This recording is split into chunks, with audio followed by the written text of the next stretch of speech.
O curso remata en pouco máis dun mes, no que estamos nestes momentos, e os pais buscan como organizárense para conciliar. Acaba o cole e hai que ir falando do verán. Moitas familias xa teñen feita a mochila para ir de campamento. En Vigo, por exemplo, o Concello pecha mañá a inscripción, 15 con 4.000 prazas en total. A Deputación de Pontevedra xa lanzou o seu na lanzada, con 1.500 prazas, e a Xunta ofrece case 12.000 en toda Galicia, no seu caso, para nenos e mozos de ata 30 anos. Pues en principio campamentos y bueno, y ella todavía en la escuela infantil, pero el mayor campamentos, sí. 4 semanas y eso tiene un coste muy alto.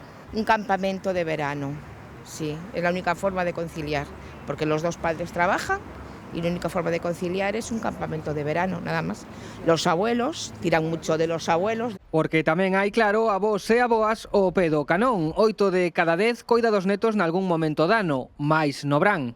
Porque los padres trabajan, entonces tengo intervalo de trabajo, lo cuido la niña. Porque teño unha finca en Sabarís, vamos para ali teño unha piscina, e entón pasan ali o día, despois van os pais á tarde a recollelos.